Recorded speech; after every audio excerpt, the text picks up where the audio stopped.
Have you ever opened a massive ride-hailing app and wondered exactly how it was built from the ground up? Well, today on The Explainer, we're diving into the ultimate architectural blueprint. This is for all you ambitious entrepreneurs, startup founders, and product managers out there. Look, it's no secret why businesses just keep pouring money into this space, right? The demand for seamless mobility is quite literally higher than ever. So, we're going to deconstruct the whole thing, the technology, the core features, and the economics behind building a truly successful ride-hailing application.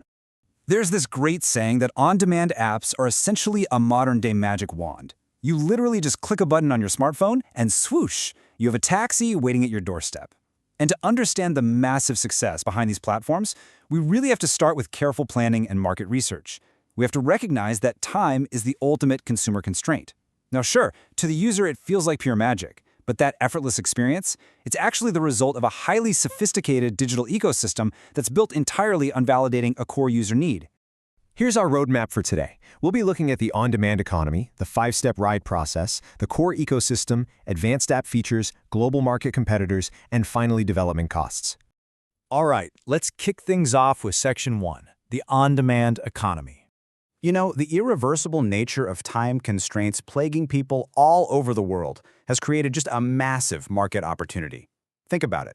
Consumers are actually more than happy to bear small extra cost if a service can simplify their day-to-day activities and save them effort. In fact, on-demand apps have collectively saved consumers billions of hours globally. That's time that used to be spent, just standing on street corners waving at empty cars. This specific consumer attitude is exactly why the number of on-demand service providers inflates every single day. The market remains totally primed for forward-thinking startups that can deliver ultimate convenience. Moving right along to Section 2, the 5-step ride process. When you get right down to it, an app like Uber is essentially a digital marketplace. It connects passengers with drivers through a highly streamlined 5-step process. First up is the request, where the customer inputs their destination. Second is allocation, or matching. That request goes to the nearest driver, who then has a limited time frame to accept it. If they reject it, no big deal. It simply bounces to the next closest driver. Third is the ride itself, actually ferrying the customer. Fourth is payment, where the requisite fare is collected. And finally, Step 5 is rating and feedback, which ensures built-in quality control. This whole seamless loop relies incredibly heavily on back-end cloud infrastructure and real-time APIs to ensure the driver and passenger are connected instantly with absolutely zero latency. Okay, let's dive into Section 3, the core ecosystem. We really can't talk about ride-hailing without starting at the very center of it all. The admin panel is your crucial central hub.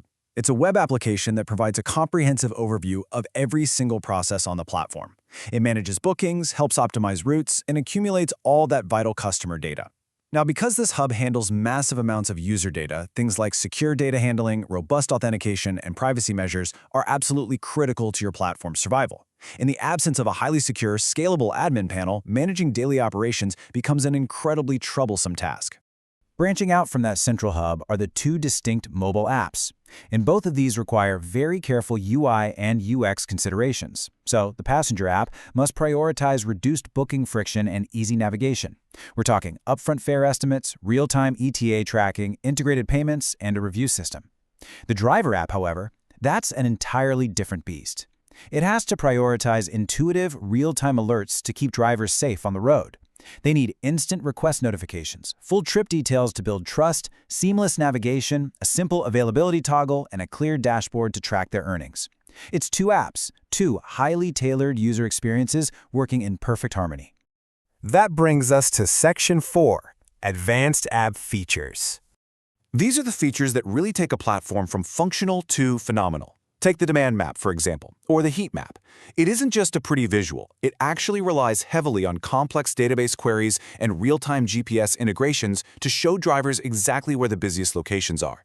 Then you have surge pricing, which uses algorithmically controlled dynamic pricing to handle the mismatch between high demand and low driver supply.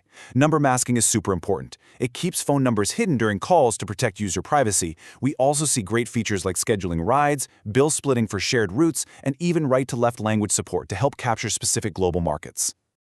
But let's pause for a second. What if you aren't building a standard car ride-hailing app?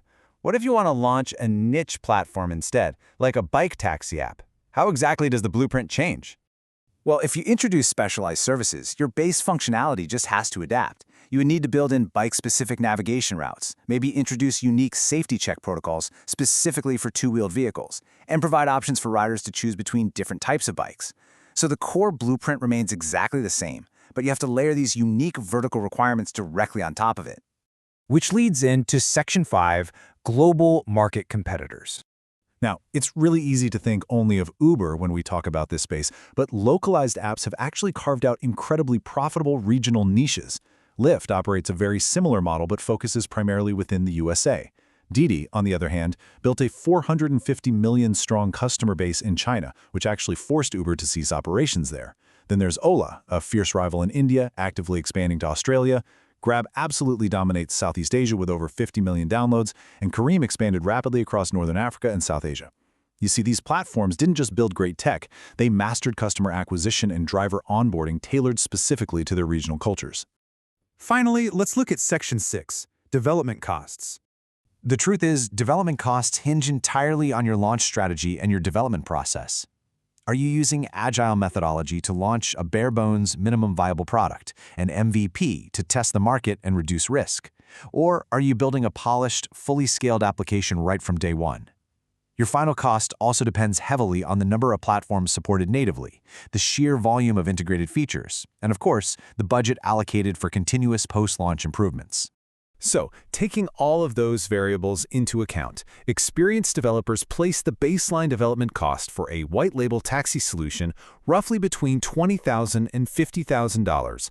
Obviously, it's a significant upfront investment. But remember, you're funding a highly secure, scalable, three-part digital ecosystem that is capable of running a massive, real-time logistics business. So, there you have it. You now have the blueprint. Everything from idea validation and MVP development to launching a highly scalable architecture. You understand the required ecosystem of the passenger app, the driver app, and the secure admin panel. You've seen how competitors mastered regional growth, and you know the financial investment required to get started. The on-demand economy is waiting. So, are you ready to build the next modern-day magic wand? Thank you so much for joining me on this explainer, and keep building.